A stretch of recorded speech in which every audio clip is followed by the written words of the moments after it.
आप देख रहे हैं सिटी इंडिया न्यूज चैनल हक की आवाज। సత్యనాజర్ ఆగే ఈ వానాకాలం ఏం పంట వేస్తున్నావే? 3 ఎకరాలు మొక్కజొన్న వేస్తా, 2 ఎకరాలు వరి వేస్తా. ఈసారి ఇట్లా పంటలు వేస్తే తర్వాత నువ్వే పరేషాన్ అవుతావు. నీళ్ళ పరేషాన్ అవడానికి ఏముందో మళ్ళా గదేదో దిక్కుమాలన ఎల్లినో అంట. ఈసారి వర్షాలు కూడా దాని వల్ల తక్కువ పడతాయి అంట. అవునా?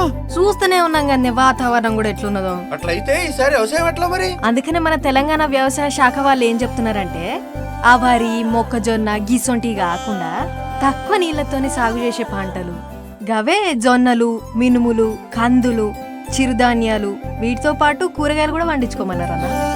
ఎక్కువ నీళ్ళు అవసరమయ్యే పంటలు వేసి తర్వాత కన్నీళ్లు పెట్టుకునే బదులు తక్కువ నీటితో పండించేవి పెసర్లు, కందులు, మినుములు ఆ పంటలనే వేద్దాం. గది లెక్క. మన తెలంగాణ ప్రభుత్వం వ్యవసాయ శాఖ చెప్పిందంటే మన మంచి కోసమే. రైతు బాగుంటేనే రాష్ట్రం బాగుంటుంది.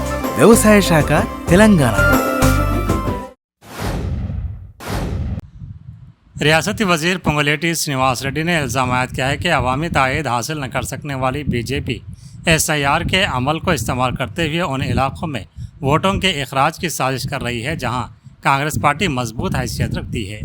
ऐदुलापुरम म्यूनसिपाल्टी हदूद में पालेर असम्बली हल्के के कांग्रेस पार्टी के बूथ लेवल एजेंट्स के लिए मुनाकिदा बेदारी और तरबियती कैंप से खिताब करते हुए उन्होंने कहा कि बीजेपी ने बिहार और मगरबी बंगाल जैसी रियासतों में भी इसी तर्ज अमल के ज़रिए कामयाबी हासिल की है।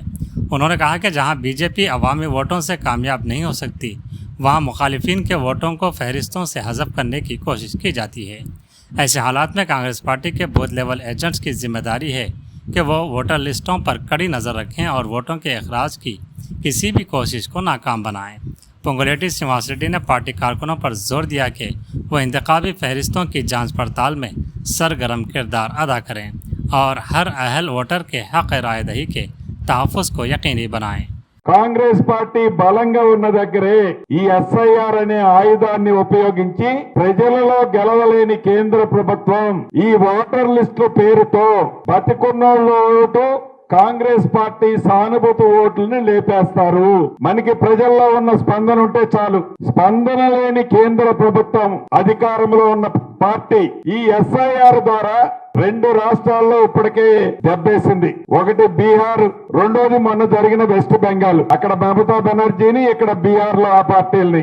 వాళ్ళు ఏ పార్టీ అయితే వ్యతిరేకిస్తుందో, ఏ పార్టీ సభ్యులైతే కొద్దిగా తలకాయ ఎగరేస్తారో, ఏ వ్యక్తి అయితే వాళ్ళ మీద యుద్ధం ప్రకటిస్తాడో వాళ్ళకు సంబంధించిన బలంగా ఉన్న ఓట్లునే కాదు, చిట్ట చివరికి ఆ వ్యక్తి నిలబడాలనుకునే వ్యక్తి కూడా ఓటు లేకుండా చేయాలని వాళ్ళు కుట్ర పన్నుతారు. అందుట్లో నా ఓటు కూడా లేకుండా చేయాలని కూడా కుట్ర పన్నుతారు. దాన్ని తిప్పి కొట్టాల్సిన బాధ్యత BLAలుగా మీదే.